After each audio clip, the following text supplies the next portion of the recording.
Les scientifiques ont longtemps été déconcertés par la recherche de vie extraterrestre dans l'espace. Et dans leur quête d'extraterrestres, ils ont un nouveau et sophistiqué appareil laser de chasse extraterrestre, qui aidera à détecter la vie extraterrestre dans l'espace. Cette technologie insensée va probablement vous époustoufler, ainsi que l'esprit des extraterrestres installés sur des exoplanètes ou leurs lunes. Ce que les scientifiques ont mis au point, c'est une technologie laser qui pourrait détecter des signes de vie sur d'autres planètes, qui aidera à détecter la vie extraterrestre dans l'espace. Cette technologie insensée va probablement vous époustoufler, ainsi que l'esprit des extraterrestres installés sur des exoplanètes ou leurs lunes. Ce que les scientifiques ont mis au point, c'est une technologie laser qui pourrait détecter des signes de vie sur d'autres planètes. Allons chercher ces extraterrestres une bonne fois pour toutes. Cette nouvelle technologie étonnante pourrait détecter la vie extraterrestre dans l'espace, accélérant une quête de plusieurs décennies pour trouver de la vie sur des lunes et des planètes lointaines. La recherche soutenue par la NASA menée à l'Université du Maryland montre que la technologie laser pourrait potentiellement identifier des signes de vie et analyser des matériaux provenant d'autres planètes. Les scientifiques peuvent désormais accéder à des composés plus grands avec des caractéristiques biologiques plus complexes grâce aux nouveaux lasers de chasse aux extraterrestres. Des molécules plus simples et plus petites comme les acides aminés ont été découvertes par des méthodes existantes, mais elles ne suggèrent pas toujours la vie. Les géologues ont salué cette technologie, affirmant que l'avantage de la source laser est que tout ce qui peut être ionisé peut être analysé. Cela signifie que si nous lançons le faisceau laser sur un échantillon de glace, les scientifiques seraient en mesure de caractériser la composition de la glace et d'y voir des biosignatures. Et pas seulement ça. Cet outil a une résolution et une précision de masse si élevées que toutes les structures moléculaires ou chimiques d'un échantillon deviennent beaucoup plus identifiables. Alors, de quoi est composé le nouveau système ? Spectrométrie de masse à désorption laser ou LDSM, avec cela, nous pouvons retirer des morceaux de matériaux d'un échantillon, puis il y a un analyseur appelé Orbitrap, qui détermine la chimie du matériau mystérieux. Mais pour que la technologie fonctionne avec succès à bord d'un vaisseau spatial, elle a dû être réduite de 400 livres à seulement 17 livres. L'équipement portatif révisé, qui pèse maintenant 17 livres, est censé être suffisamment portable et léger pour que les astronautes puissent l'utiliser lorsqu'ils voyagent dans l'espace. Parce que l'Orbitrap a été construit à l'origine pour un usage commercial, ils étaient assez grands et donc impossibles à utiliser dans l'espace. Après avoir passé 8 ans à construire le prototype, qui est nettement plus petit et moins gourmand en ressources, mais toujours capable d'une science de pointe, l'espoir est que ce système détectera et confirmera la vie extraterrestre, comme l'indiquent les composés complexes. Des molécules plus simples et plus petites comme les acides aminés ont été découvertes par des méthodes existantes, mais elles ne suggèrent pas toujours la vie. Cette nouvelle technologie pourrait tout changer.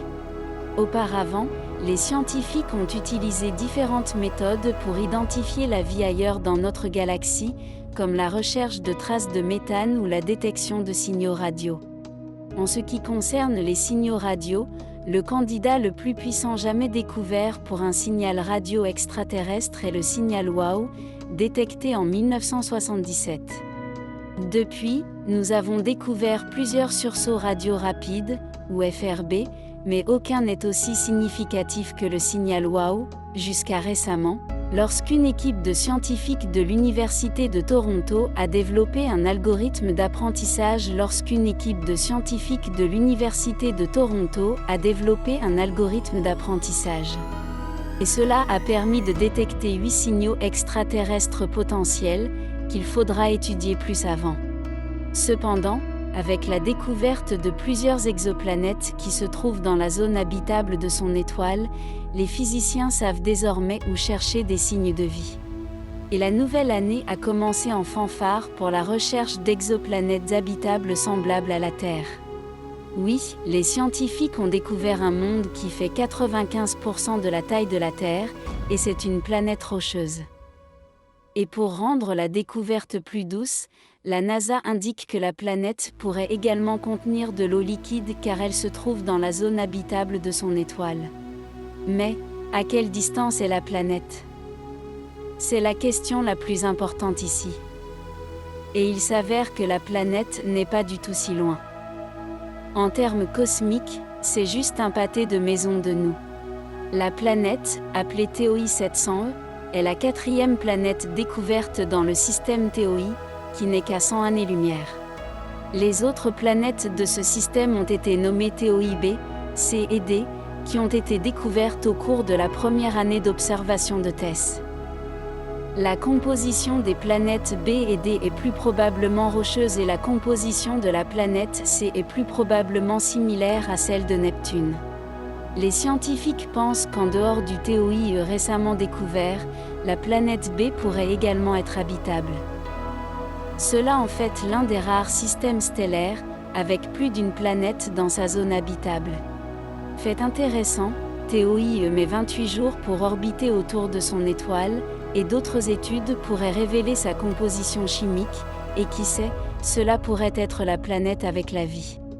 Mais si on n'y trouve pas de vie, rassurez-vous, il y a plusieurs candidats qui pourraient accueillir de la vie. Prenons par exemple, KOI 5715.01. Cette planète pourrait peut-être non seulement remplacer la Terre si nous gâchions celle-ci, mais être en fait meilleure que notre planète bleue. Oui, celle-ci est une planète super habitable. Mais voici le hic. La planète est à 3000 années-lumière et il est impossible de s'y rendre dans les 100 ou même 1000 prochaines années à moins qu'il n'y ait un pic vertical soudain dans notre technologie. KOI 5715.01 existe dans la zone des boucles d'or de son étoile et à 5,5 milliards d'années, donnant à la vie plus de chances de se développer, donc il y a quelque chose à manger, mais pas si vieux qu'il ne peut toujours pas générer de chaleur géothermique et manque de protection géomagnétique. Si vous pouviez atterrir sur la planète, vous seriez peut-être un peu frileux et vous pèseriez environ 80% de votre poids. Et devine quoi ? Vous seriez capable de voler sur la planète. Des surhumains d'une planète super habitable. Oui, KOI 5715.01 se démarque dans la liste de toutes les planètes habitables potentielles. Si nous pouvions tourner Webb vers sa direction et lire sa composition chimique, cela pourrait changer la donne. Kepler 1126b. La prochaine dans la liste est une autre super-Terre nommée Kepler 1126b en orbite autour de l'étoile Kepler 1126. Cette exoplanète tourne autour de son étoile tous les 108,6 jours. Mais ne vous excitez pas trop car cette planète est également très éloignée. 2072,6 années-lumière. Spéculo 2c. LP 890-9c également appelée Spéculo 2c, est l'une des exoplanètes les plus habitables jamais découvertes selon nos études. La planète orbite autour d'une étoile naine rouge située à environ 100 années-lumière de la Terre dans la constellation de l'Éridan. Seuls quelques détails sont connus sur Spéculo 2c au-delà de sa taille et des 8 jours qu'il faut pour orbiter autour de son étoile. Spéculo 2c a un rayon de 30 à 40% plus grand que celui de la Terre et ne prend que 8,4 jours pour orbiter autour de son étoile. Il est également verrouillé par la marée, ce qui signifie qu'il a un jour permanent d'un côté et qu'il fait toujours nuit de l'autre. Malgré ces différences, l'équipe estime qu'elle semble être la deuxième planète la plus habitable découverte à ce jour, après TRAPPIST-1e, en dehors de notre système solaire, et pourrait encore potentiellement avoir de l'eau liquide à sa surface. En parlant de TRAPPIST-1e, le télescope spatial James Webb a commencé à scruter les planètes alléchantes du système stellaire, pour trouver la vie ou les bonnes conditions pour celle-ci. Nous avons également les premières images confirmées de TRAPPIST-1 par le télescope Superstar. L'image de TRAPPIST-1 est pixelisée, et pour un œil non averti, ne révèle pas beaucoup de détails, mais si vous regardez attentivement, nous avons ici un photobombardier. L'imageur proche infrarouge et le spectrographe sans fente de Webb ont observé TRAPPIST-1 le 18 juillet. En fin de compte, Cette image a été compilée avec des observations effectuées lors d'une prise de vue rapide avec l'instrument pour s'assurer que le télescope était pointé et calibré correctement. À l'époque, on pense qu'une des 7 planètes de la taille de la Terre de TRAPPIST passait devant l'étoile. Le prétendu photobombardier, TRAPPIST 1b, qui orbite beaucoup trop près de la naine rouge pourrait ne pas être en mesure de maintenir la vie, mais un aperçu de la composition de son atmosphère serait toujours un énorme pas en avant pour la science des exoplanètes.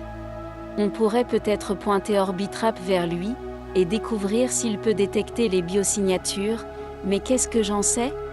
Pour connaître plus de secrets sur l'univers, abonnez-vous à Star Extrême Français.